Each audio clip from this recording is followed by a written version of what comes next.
Howdy, welcome to the Gateway to the Smokies podcast. This podcast is about America's most visited national park, the Great Smoky Mountains National Park and surrounding towns. This area is filled with ancient natural beauty, a deep storied history, and rich mountain cultures that we explore with weekly episodes. I am Joseph Franklin McElroy, a man of the world, but also with deep roots in these mountains. My family has lived in the Great Smokies for over 200 years. My business is in travel, but my heart is in culture. Today, we're going to talk about some legendary mountain music. But first, a message from our sponsors, which happens to be me. Imagine a place evocative of motor courts of the past, yet modern and vibrant, with a chic Appalachian feel. A place for adventure and for relaxation. Imagine a place where you can fish in a mountain heritage trout stream, grill the catch on a fire, and eat accompanied by fine wine and craft beers. Imagine a place with old-time music and world cultural sounds. There is no other place like the Meadowlark Motel in Maggie Valley, North Carolina. Your Smoky Mountain adventure starts with where you stay. Another sponsor is SmokiesAdventure.com. That's Smokies, plural, adventure, singular.com. The Smoky Mountains and surrounding area is a vacation destination for all seasons. Some of the nation's best hiking trails, waterfalls, outdoor adventures, and family entertainment can be found right here. Start your adventure by using SmokiesAdventure.com to explore all the wonderful features of the Great Smoky Mountains National Park. The trails, the waterfalls, the Cades Cove, and more. Then check out all the awesome family attractions and entertainment you and your entire family can enjoy in the area. The goal of Smokies Adventure is to become the leading information portal for adventures and experiences in the Great Smoky Mountains. Now, some events are coming up. At the Meadowlark on March 26th, Saturday at 4 p.m., renowned author Bob Plott, who's also the general manager of the Meadowlark Smoky Mountains Heritage Center, will lead a seminar on the history of hunting in the Great Smoky Mountains based upon his book of the same name. This will be followed by a barbecue dinner and music with Mike Ogletree, the former drummer for Simple Minds, and some of his guests. Call 828-926-1717 for a very fun and informative evening in the mountains in Maggie Valley. Now, what's better for the soul than throwing a line upstream, watching it pass, doing it again and again, and perhaps getting a bite? All anglers know that fly fishing isn't only about reeling in the big one. That always gets the heart jumping. Fly fishing is about being one with the river and its magnificent presence while witnessing a valuable ecosystem. The Meadowlark Motel is offering a fly fishing camp on a whole weekend on April 15th to the 17th of 2022, and hopefully every year thereafter, in the Smoky Mountains. Our goal is to bring like-minded people together through fly fishing, food, drinks, stories, and campfires. Our place in the mountains has a mountain heritage trout stream on it. Plus, we're in the middle of a lot of wonderful trout streams. So there's going to be a couple days of different kinds of events. For example, on Friday night, there's going to be a Fishing Tales of the Smoky video presentation. There'll be beverages of your choice in the speakeasy. There'll be a charcuterie board for small bites, including some trout delicacies like smoked trout. And then you'll have lodging at the Meadowlark Motel for 2 nights. And then Saturday will be a breakfast, and then a half day of hands-on instruction, then several hours of intense fishing on elite regional trout streams.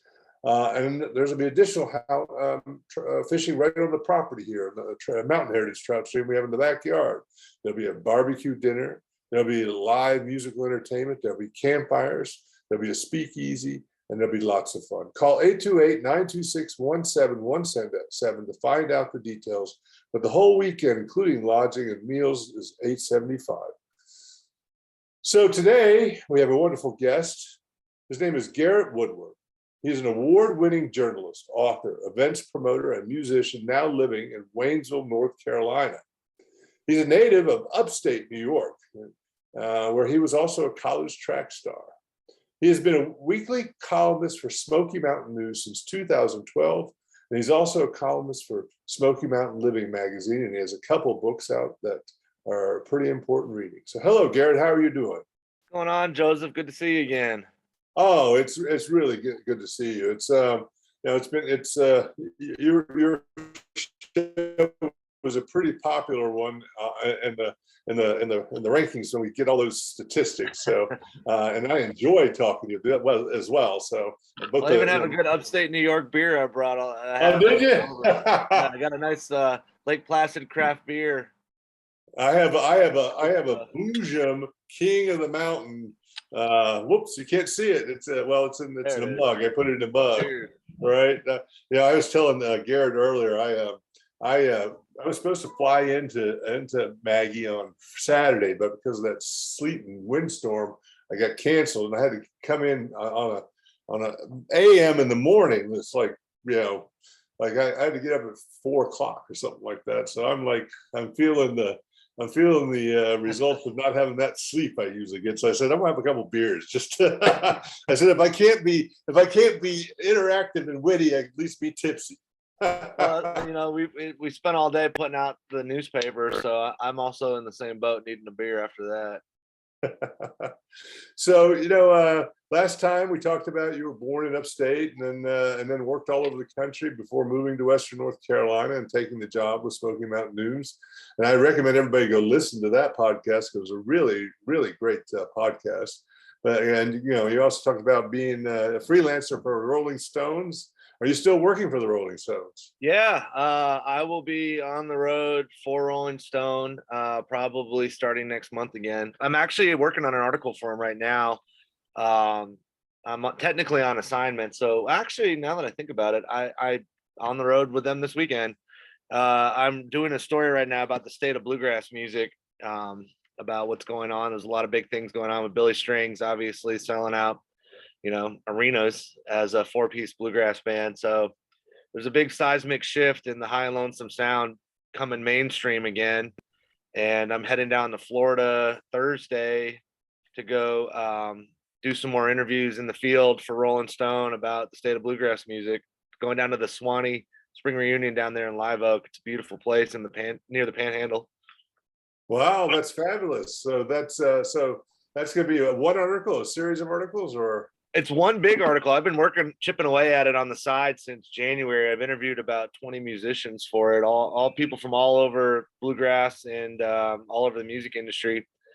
Billy Strings, if you're familiar a lot with bluegrass, Del McCoury, Bobby Osborne, Sam Bush, who else was in there? Oh, Dan Auerbach from the Black Keys, because he's a big bluegrass guy. So I was chatting with him the other day about it, and Sierra Hull, Molly Tuttle, Rhonda Vincent, a whole slew of people. So I've been kind of slowly chipping away at it and trying to get it done for April, but I'm going to tie the bow on it by going down to that festival this weekend and getting the last of the interviews that I need. Cool. Well, that must be a real blast. It sounds like a job that's both a lot of work and also a lot of fun. Organized chaos, but I love it. It's not it's a lot of work, but you get to hang out with musicians and go see shows. So no complaints. Well, that's fabulous. Well, doing this podcast and then running a hospitality business, I sort of get a taste of it. I've been a big marketer and a technology guy for a long time, and I'm transitioning into this life. Getting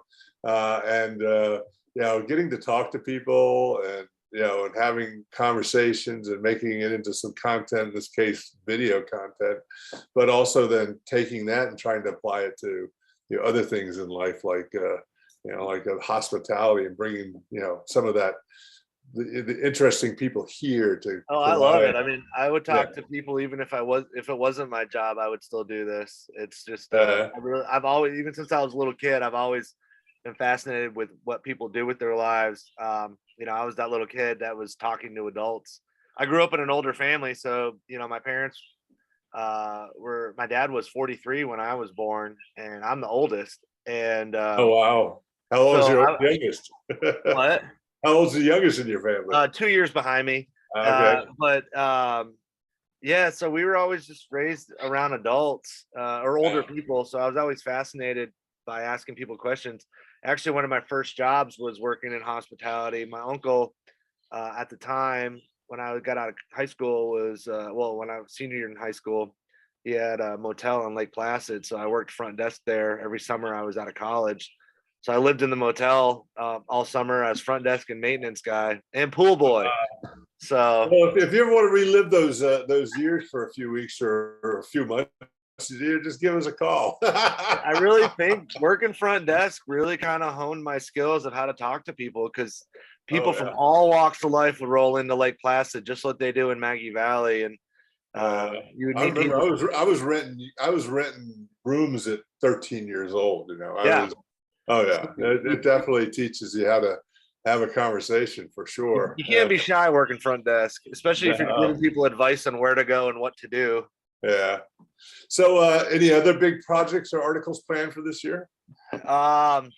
Well, you know, every week I'm writing stuff for the arts and entertainment section for the newspaper, and then bi-monthly with Smoky Mountain Living. But we'll be back on the road for Merle Fest and Floyd Fest. Merle Fest being like the bluegrass bastion that it is, and then Floyd Fest up in Virginia, big jam band Americana festival, and then hoping to get up to Del Fest in May in the panhandle of Maryland. But other than that, I'm just kind of hitting the road a lot. Got some big trips planned, but I'm also working on chipping away at a book right now on Raymond Fairchild, who's bluegrass, passed away a couple years ago. Let's see, October of 2019, so about 2.5 years. I want to get into that in a little bit, because I knew Raymond Fairchild, so we'll talk about that. I really want to dig into that. Yeah, there's always something. I mean, I'm writing articles all the time. Like it's so second nature. I mean, I enjoy doing it. You know, I'm literally writing an article a day at this point. At least as you do it, it gets easier, right? It's like podcasting. It was really painful for me at first, and then once you start getting used to it and keep doing it, it just seems to get easier. Though the work is still there, not as much pain in it. Well, it's like I don't know. It's weird is that I'm so used to the productivity of it that now that things get offered, I can't really turn them down. I'm trying to learn to say no to projects, but it's hard because I enjoy the work. It's hard to say no when people say, do you want to go over to this place and interview this person? And I'm like, yeah, I do want to talk to that person. So it's organized chaos. Well, cool. We got to take a break. I was a little bit long-winded at the beginning of this segment, so we'll get more into what you're doing now, and then we'll start talking about your books. All right? All right.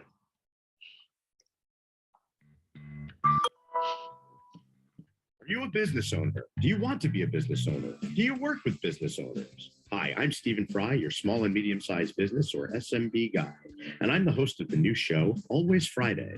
While I love to have fun on my show, we take those Friday feelings of freedom and clarity to discuss popular topics on the minds of SMBs today. Please join me and my various special guests on Friday at 11 a.m. on talkradio.nyc. Are you a conscious co-creator? Are you on a quest to raise your vibration and your consciousness? I'm Sam Leibowitz, your conscious consultant. And on my show, The Conscious Consultant Hour, Awakening Humanity, we will touch upon all these topics and more. Listen live at our new time on Thursdays at 12 noon Eastern Time. That's The Conscious Consultant Hour, Awakening Humanity, Thursdays, 12 noon on talkradio.nyc.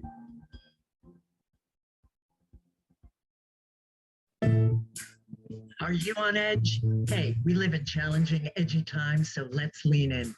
I'm Sandra Bargman, the host of The Edge of Every Day, which airs each Monday at 7 p.m. Eastern Time on talkradio.nyc. Tune in live with me and my friends and colleagues as we share stories and perspectives about pushing boundaries and exploring our rough edges. That's The Edge of Every Day on Mondays at 7 p.m. Eastern Time on talkradio.nyc. You're listening to Talk Radio NYC. Uplift, educate, empower.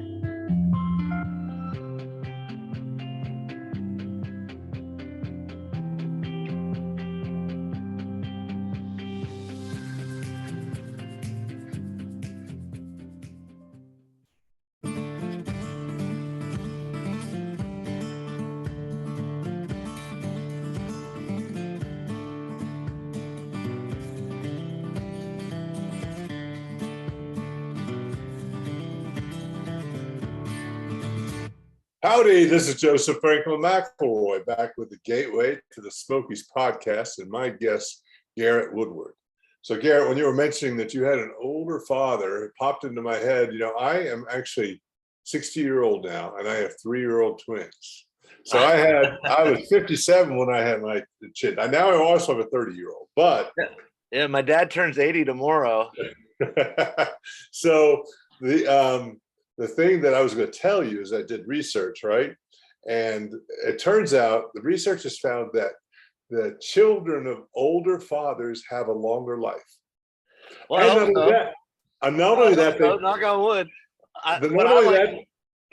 what I liked about it was I love having an older father because I was exposed to so many different things that I might not have with a younger father in terms of music and culture. My dad was a child of the 30s and a teenager in the 50s. And so, and my mom was a flower child in the 60s. So, hanging out with my dad, he's telling me, about being a kid during World War II and then telling me about growing up. My grandfather was a miner up in New York. He was an iron ore miner, growing up in a row house. Wow. And he managed to get married and have a kid at 43. That's pretty good. Yeah. They were married for 13 years. Wow. Before they had kids. Wow. So I'd be in the car with my dad and he'd be playing Hank Williams and Webb Pierce and Kitty Wells and Nat King Cole and Sarah Vaughan. And then I'd be with my mom. She's playing the Beatles, the Rolling Stones. So you got a full life of music growing up. That's pretty great. Makes sense now, makes sense now. But well, we're still, so you're still a young guy, but we've established that you're going to live a long life, and also your children are going to live a long life because that sort of it turns out that it's passed down through generations, increased life. So you live in Waynesville in the Smoky Mountains. You think you're going to be here for that long life? Yeah, I mean, I want to travel, and I do travel quite often, but this is the only place I want to be. I was very transient for many years in my 20s. I didn't really want to stay anywhere. I wanted to bounce around. And then I came here. I was only going to stay 1 year and save money and try to get back out west. I used to live out in the Tetons, Jackson Hole, Wyoming, Eastern Idaho area. Still my favorite place in the world is that region in terms of just the aesthetics. But this is where I want to live. And it's just funny that I thought it was going to be a year stint and it's coming on 10 years right now. So, well, you've really established yourself. You got all those writing things, but you've also got a couple of companies, right? You have a musical promotions company and a company that promotes craft beers. Can you tell us about those? Well, there's a side project / company that I'm running right now. I'm the vice president of it, co-partner, but with my partner, Patrick Snyder, it's called Adamus Entertainment. What we're looking to do is trying to put more quality live music west of Asheville. There's so much potential right now in terms of where we live and what we do. Asheville is such a bastion right now for live music. I mean, it's one of the best music cities in the country by far. And we want to try to put, larger scale shows west of the city towards the Smokies. I mean, we're equidistant from the national park as we are Asheville. So we've been thinking about putting on medium to large scale shows. We did a few test run shows. We actually launched the company 2 weeks before the shutdown. Yeah, it was like February 28th, 2020 was when we had our launch.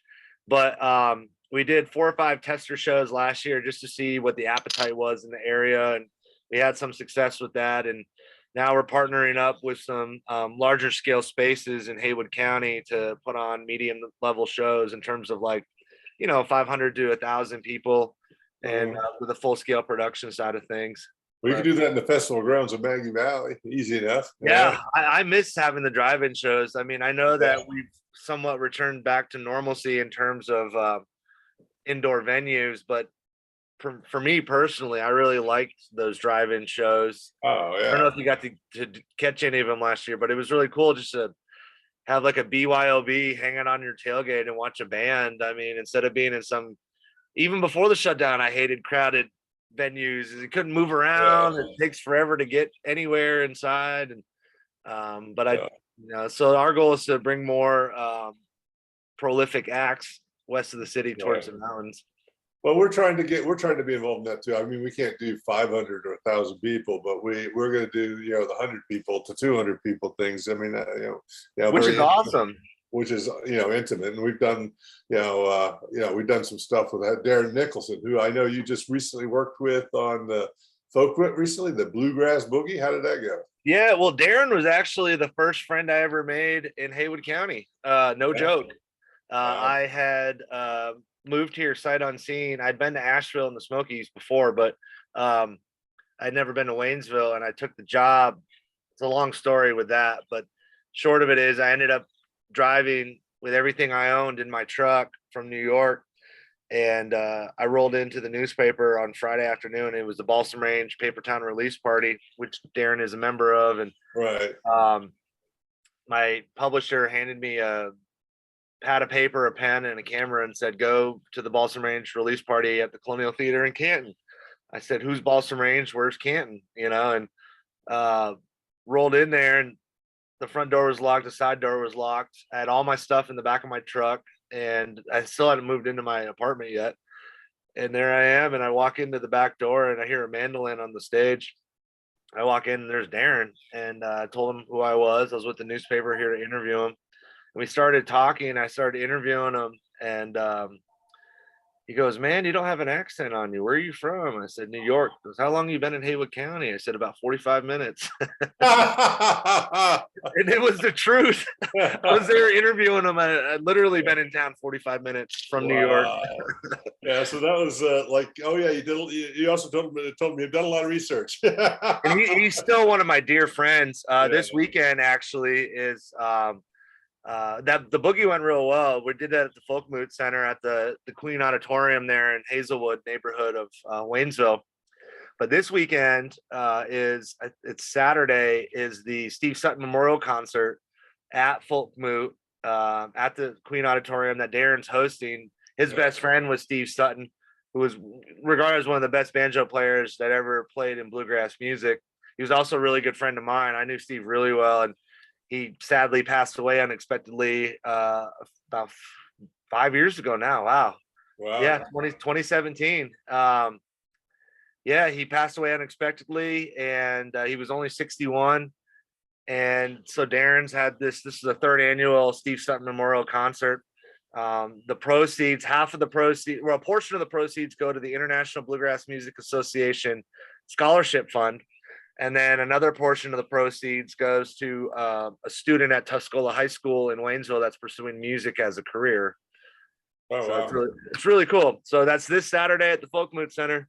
If you want to go check it out, folkmoot.org. Well, Darren likes to do those things. We had a band camp here last year where there was one young person there who's still doing things now with he learned how to play in a band. He's still got he's still got Darren as a mentor. Yeah. Right. And Darren, and he's really excelling at it. So Darren's really got a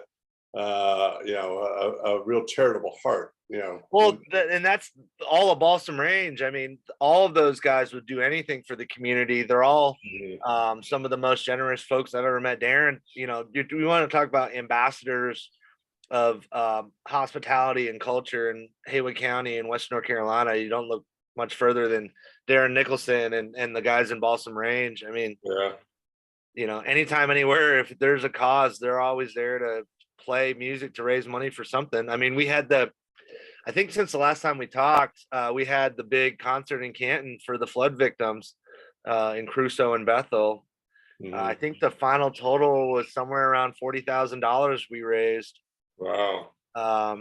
Which is a drop in the bucket, but the plus side though was it was a free concert, and we wanted just to get people's minds off of the devastation. I know it's been 6 or 7 months since the floods, so it's kind of out of people's minds, sadly. But if you drive through Crusoe, it's still pretty bad. Yeah. I mean, there's still cars and trees. There's still houses in the river. There's still RVs in the river. it's like a ghost town in some aspects, but you know, I was there the morning after the floods, on the ground reporting, putting my hard news hat on. And, I happened to be, I was here at the time, and I was putting people up in some motel rooms.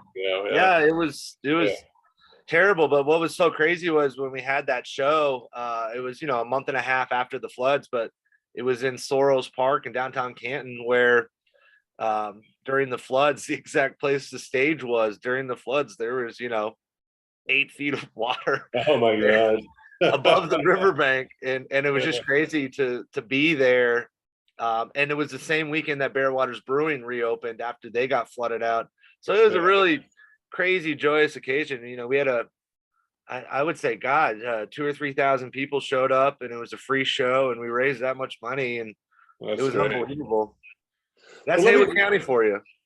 Well, you know, you really have your pulse on the scene, you know, the music scene here in the Smoky Mountains. You know, this show is for, you know, visitors that might be coming here.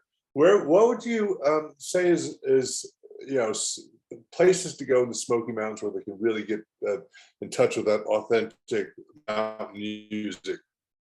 In terms of music? Yeah. Yeah, in terms of music.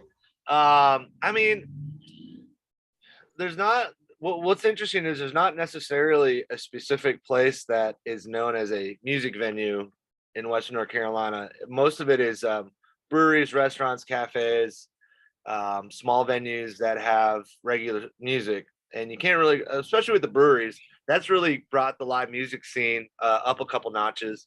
You know, you got a Boojum in Waynesville, you got Innovation in Silva, Lazy Hiker in Silva, and in Franklin, Nantahala Brewing in Silva, Mountain Layers Brewing in Bryson City, and all those spots have live music every weekend, if not multiple times a week, in terms of bluegrass and Americana and roots.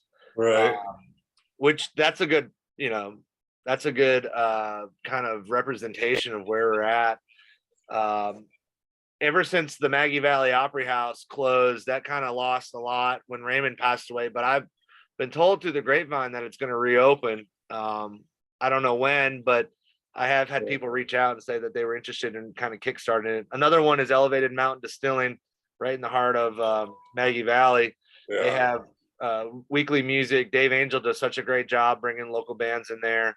That's always a fun spot. You get to drink some legal moonshine. You get to drink some legal moonshine, and enjoy music right in the heart of Maggie Valley. And what's cool is one of their main flagship products is Raymond Fairchild's root beer moonshine. It's actually his recipe, and it doesn't get more real in terms of Appalachian moonshine than Raymond Fairchild. God rest his soul, man. What a good dude. No, man. You know, I knew him very well. We'll be talking about him in just a couple of minutes. We have to take a break now, but I look forward to, you know, reminiscing and finding out what to do it. All right. Howdy, I am Joseph Franklin McElroy, host of the new podcast, Gateway to the Smokies. It airs on talkradio.nyc every Tuesday night from 6 p.m. to 7. Every episode is dedicated to memorable experiences in the Great Smoky Mountains National Park and surrounding areas. This show features experts and locals who will expound upon the richness of culture, history, and adventure that awaits you in the Smokies. Tune in every Tuesday from 6 p.m. to 7 on talkradio.nyc. Are you passionate about the conversation around racism? Hi, I'm Reverend Dr. TLC, host of the Dismantle Racism Show, which airs every Thursday at 11 a.m. Eastern on talkradio.nyc. Join me and my amazing guests as we discuss ways to uncover, dismantle, and eradicate racism. That's Thursdays at 11 o'clock a.m. on talkradio.nyc. Are you a small business trying to navigate the COVID-19 related employment laws? Hello, I'm Eric Sauver, employment law, business law attorney, and host of the new radio show, Employment Law Today. On my show, we'll have guests to discuss the common employment law challenges business owners are facing during these trying times. Tune in on Tuesday evenings from 5 p.m. to 6 p.m. Eastern Time on talkradio.nyc. You're listening to Talk Radio NYC at www.talkradio.nyc. Now broadcasting 24 hours a day.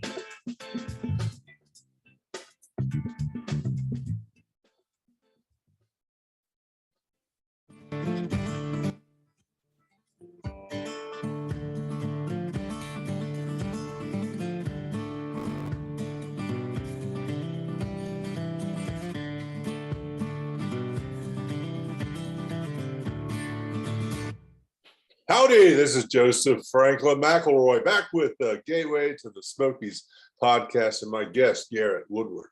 So Garret, I understand you've written 2 books. You mentioned them, right? Is that right? Well, I wrote a novella years ago, but I wrote a bluegrass book about 5 years ago called If You Can't Play, Get Off the Stage. Yeah. Bluegrass in Western North Carolina and beyond. Which was great. I interviewed all these bluegrass legends in Western North Carolina and Southern Appalachia. Did like a book tour on it. It's still available in bookstores in Asheville and Haywood County and other areas around the region. And we did talk about that one in our podcast before, and I think people should go back to that one because it was a really good, interesting conversation. But go ahead. Oh, I was going to say is, so like, I've been itching to kind of do a project, and, the reason that this Raymond Fairchild book came about was there was an art grant that was, I work for the paper. So every week I get all these emails and we turn them into press releases for things going on in the area art wise. And then I put them in our formula, and then we put them in the paper. And one of the emails was to apply for an art grant through the North Carolina Arts Council. And every year I put it in the paper and people, apply. And then this year I was like, I'm going to apply. And I had an idea to do something about Raymond, because I'd been talking with some friends in the music industry about how it boggled our minds that a lot of people didn't realize who he was, and I don't want him to be forgotten. He was an incredible person and a world-class musician right from our backyard here. So I just kind of put out a proposal together. I was sitting in a coffee shop just going through emails, and I just sat there and wrote out this long proposal and submitted it. Didn't think twice about it. Wow. I didn't think I was going to get it. And then this past January, a couple months ago, I got an email that I had received a grant from the North Carolina Arts Council to write this book, at least enough to get the project off and running. Well, he was a great guy. He was an interesting character, and you knew him personally, right? Oh yeah, I mean, yeah. He told me I was the only journalist he ever liked. Well, he didn't take to everybody. He was very rough around the edges. I knew him growing up. I almost took music lessons from him, but I didn't know anything then, and I went on to do something else. My dad had arranged it, but he was famous for not being. Some people were in and some people were out. He was a very rough around the edges guy, but that comes from, who he was. He lived a very hard scrabble life. He grew up dirt poor and became a world famous musician. And I mean, he always had a gun on him. He was well known for pulling a gun on promoters who didn't pay him what they told him they were going to pay him. I've heard a couple stories about him with his gun. One, I've been told it's verified. I've been told by multiple people this story, and of which I think it actually happened, was he was trying to tune up his banjo backstage at a show, and there was a stand-up bass player that was going through his rhythm, and Raymond told him to quit playing the banjo so he could quit playing the bass so he could tune up his banjo, and the guy blew him off, and Raymond pulled out his gun and shot it right through the stand-up bass. I've heard that from multiple people, but he was very rough around the edges, but that's what I liked about him. He was a real person. He could smell BS a mile away, man. He was, you couldn't pull the wool over his eyes. Nuh-uh. He'd been around the block several times. And the first week I worked at the paper in August of 2012, they wanted to do a story on the Opry House, and nobody wanted to jump on it because everyone was kind of intimidated by Raymond. I had just started at the paper. I didn't know any better. So I said, yeah, I'll take the story. And I went over there, and, you know, I was a 27-year-old young journalist from upstate New York. And at the time, he was this guy in his early 70s, you know, half Cherokee blood, moonshiner, mountain man, gun holster, banjo legend, just really real deal Appalachian mountain man. I mean, the quintessential legitimate Appalachian mountain man. And we could not be more different people, but at the same time, we also had a deep love for bluegrass and also nature and things like that. But yeah, he at first was reluctant to interview. He kept blowing me off. He didn't want to talk. And then I sat there and watched the show, and I really enjoyed it. And then he saw that I genuinely wanted to talk to him because I stayed for the show, you know, and we ended up doing a great interview. And he said, "You're the only journalist I've met that's not full of shit." He goes, "If you can do that, if you can keep that, then you'll go far in life." And it was funny was, you know, I did probably four or five cover stories on him in the newspaper over the 7 or 8 years we were friends before he passed away. And he would always, it was weird because like people were always like, I can't believe that like he lets you interview him, because he wouldn't talk to anybody. I swear to you, like he would not talk to journalists. He didn't talk that much. Yeah. Oh, he didn't like media. He didn't like newspapers. He didn't like anything. But he would call me up at the paper and say, "I got a story for you. Come over to the Opry House and we'll talk." And it was great. Right before he passed, he had turned 80, and it was really cool. I got to do a final interview with. I didn't know he was going to pass, obviously, but like, I wanted to celebrate him turning 80, so we did a big interview, and it was fantastic just to sit with him. You know, he had been in good spirits. He had some health issues because he got in a serious accident. A couple years before that, he had flipped a tractor onto himself. He got seriously hurt in a tractor accident, and he was back touring again. And we had a great time just sitting there reminiscing. And we did this whole story on him, and he had passed away a couple months later. And I'm just really glad that I had that time to spend with him. I think about probably the most fun interview I ever did with him was when he got inducted into the Bluegrass Hall of Fame, Bill Monroe's Bluegrass Hall of Fame up in Bean Blossom, Indiana in 2015. And I convinced my publisher to like, let me go up there. You know, I was like, you got to let me go up there. He's getting inducted into the Bluegrass Hall of Fame. So I convinced him to at least throw me some gas money. I didn't care if I slept in my truck, but I was like, just throw me some gas money. I got to go up there. And it was wild just to be up there and see him surrounded by all these other bluegrass legends as they honored him to get inducted. And it was the one time I think I ever saw him smile was when he got that award. He was a very happy, jovial person, but he never showed it. But he won a Grammy, right? Didn't he win a Grammy? No, he was nominated. Nominated. He's got several gold and platinum records. He's sold probably 2 or 3 million records. What was he most famous for? What kind of music? Wool Mule was his most famous. It's this instrumental where he makes his banjo sound like a mule. Hee-haw.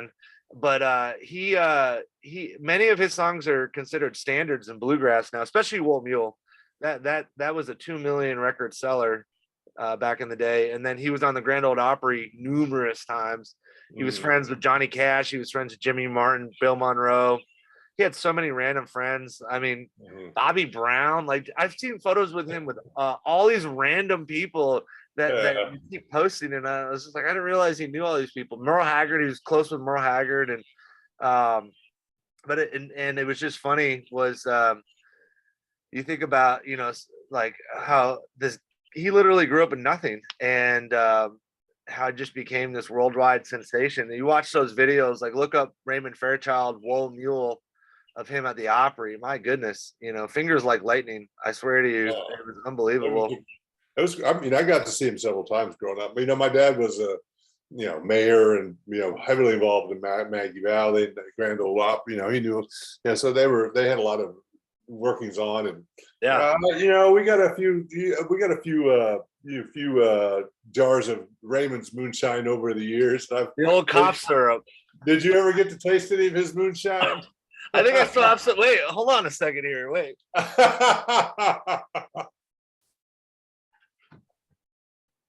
Actually, I think I still have some right here. There you go. All right.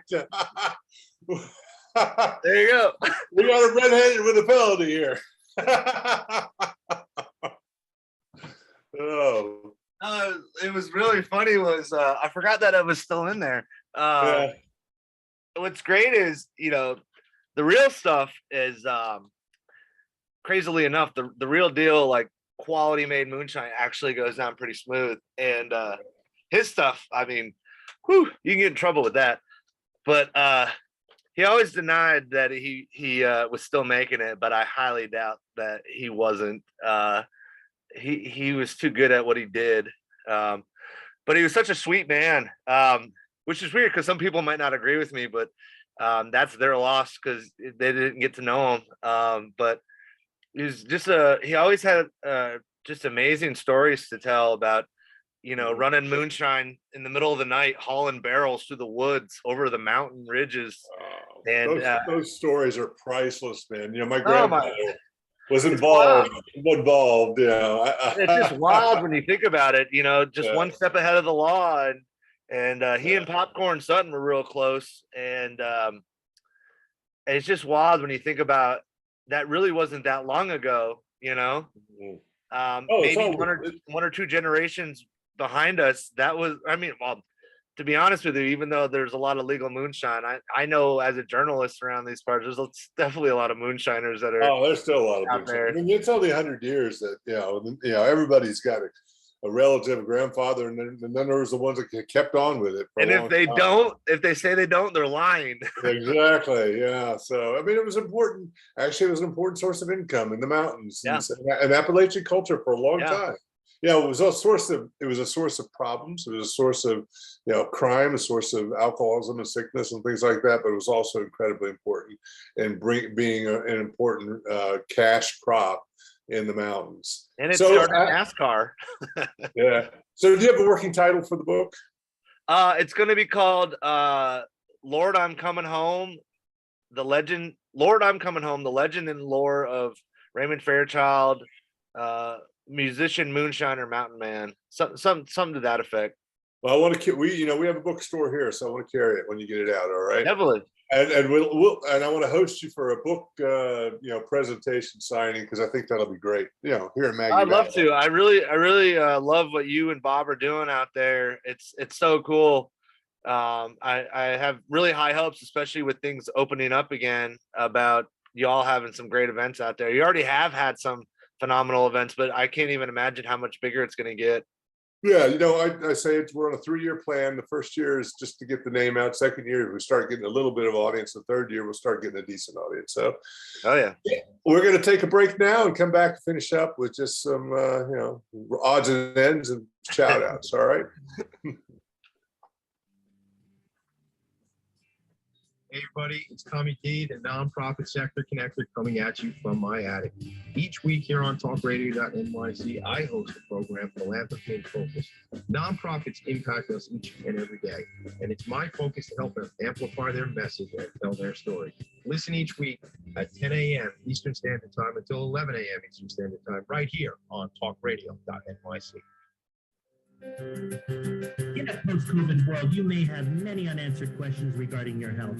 Are you looking to live a healthier lifestyle? Do you have a desire to learn more about mental health and enhance your quality of life?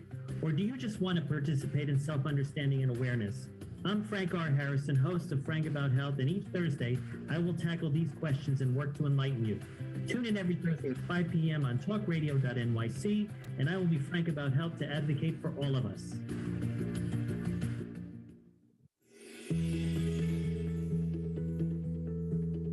All pet lovers. Pet Avengers, assemble! On the Professionals and Animal Lovers show, we believe the bond between animal lovers is incredibly strong. It mirrors that bond between pets and their owners. Through this program, we come together to learn, educate, and advocate. Join us live every every Wednesday at 2 p.m. at talkradio.nyc. You're listening to Talk Radio NYC at www.talkradio.nyc. Now broadcasting 24 hours a day.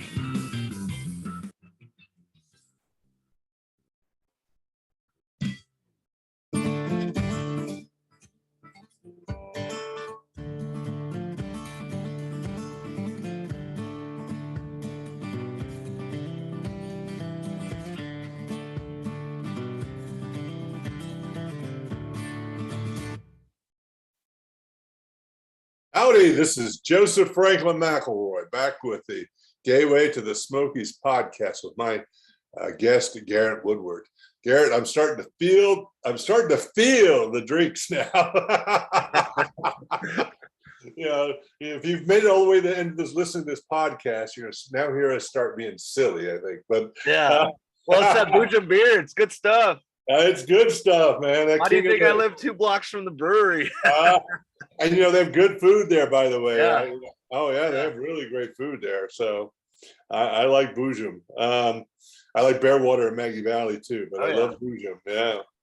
So last time we talked, you were starting to learn the guitar. How's that going? Going great. I play every day. I am no proficient musician by any means, but I guess I can consider myself a rhythm guitarist at this point. But I love it. I wish I had picked it up years ago. I picked it up during the shutdown. I live by myself, and I figured what a time to finally do what I've been wanting to do for years. So I started to learn how to do it, and I play, every day. I mean, anytime I got free time, I look forward to coming home and playing every day. And have you played on stage yet? Not as like an act, but I have jumped up to play with people. Well, we have these weekly things, especially at the pavilion. You should come by. Mike would be glad to have you. Oh, I'm definitely down. Oh yeah, they're for the guests, and it's fun to have people just jam too. So Mike is the drummer from Simple Minds. Is that what you were saying? Yeah, he was a drummer from Simple Minds. He introduced sort of that reggae beat to their sound. Yeah, how did he end up in Maggie Valley? Well, he's a friend of mine. He was a friend of mine in New York City. And he's exploring Scottish music, roots of Scottish music, where Scottish music has gone, and the Appalachian has so much, Scottish heritage that, coming here and, he became basically, he's called the artist in residence, right? Does he live here? He lives here, yeah. Oh man, I got to meet this guy. It sounds pretty awesome. Oh yeah, he's awesome. Oh yeah, definitely. He really started listening to what people wanted, and so he actually brings in a repertoire that sort of combines Scottish, but also Southern roots music, mountain music. But he brings his own sort of, he also has a West African heritage. His father was from African American from Birmingham, so he brings sort of how he introduced reggae to. Simple Minds, he brings a little bit of a beat to bluegrass, which is heresy in terms of bluegrass purity, but it's kind of cool. You should hear him sing. It sounds pretty awesome. I wanna come and hang out and hang out in the background and play rhythm guitar. All right, yeah, no, you're welcome to do that. So I think that would be absolutely fantastic. You would love it.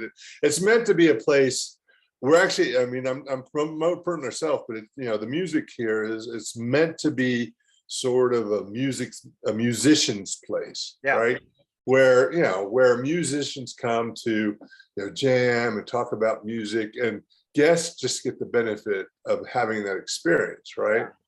And that's what we're developing. Speakeasies also that, right? It's like, it's about the music and people that are either musicians or really well versed in music get together and just create an interesting atmosphere. Many times we've just had where they pull up videos on the screen, and everybody starts singing or listening or learn something new.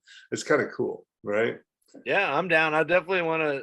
I'm proud of y'all too, because it looks like you got a heck of a year planned already. But oh yeah, the Bob is doing well, and plus, we have Boyd here who used to run a blues guitar up in Richmond, blues bar in Richmond, and he's bringing another aspect to it. And of course, Mike has his own total thing going on. We're kicking it. Yeah, but I heard interesting thing. I got little birds to tell me, and the little bird's name is Bob, and he tells me you're collecting vintage guitars. Yeah, kind of. I have, I guess, let me think here. Well, I started buying guitars during the shutdown. It happens. It happens. Anybody who plays guitar knows what I'm talking about. Once you buy, every guitar is a different vibe, a different feel. But I ended up, I have 2 vintage guitars right now, but I own 5 total, 4 acoustic and an electric. But here, I'll actually show you one. The vintage one's really cool. This is it's a 1940s rotary deluxe cowboy parlor guitar. And what's cool about it is these guitars. So check it on out. Oh, it's decorated. All right. and that's the original stencils. Wow. Isn't that crazy? That is crazy. What I love is that he's lassoing the moon right here. You got to bring that and play it here. Come on. So this is a 1940. We figure about a 42 or 43. Wow. But it's an old blues parlor guitar. But what's crazy about it is most of those guitars weren't meant to last this long. These were very inexpensive, kind of like Sears and Roebuck guitars that, back then people didn't think about preserving guitars. You played them and they broke and you got another one. Where now, like, it's a whole thing about, collector's items and stuff like that. But I came across that one night after a couple beers, and I said, "Oh man, I got to buy that thing." Yes, right. And, oh my God! But I love it because it's really funny. It's a small parlor guitar, but man, it cranks like a cannon. Wow. I mean, it's extremely loud. Well, when you come over and hang out with us here, I'm going to tell you some stories about some things I bought while I've had a few drinks, and some things I sold at the same time. But it's been good. I wanted to let you know that we're going to have a couple things you're going to be interested in here. We're going to have a songwriters camp with Darren Nicholson and Jim Lauderdale.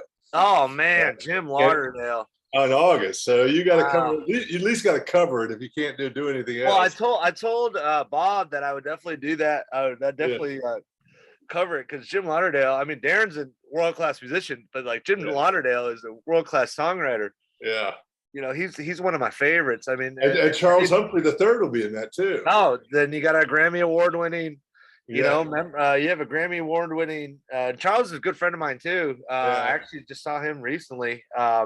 Well, he's doing the fishing camp here in April. Yeah. Oh, wow. So, I mean, if anyone's listening, that's pretty amazing that you have Darren, Jim, and Charles is running the fishing camp. Good Lord, man. Oh, yeah, because we're going to have, the fishing camp's also going to have tunes around the fire. And, Charles and his friends are going to do some fun stuff. I mean, you're talking. So, yeah, so you're welcome to come out. You're a 2-time podcaster. You're in the special club.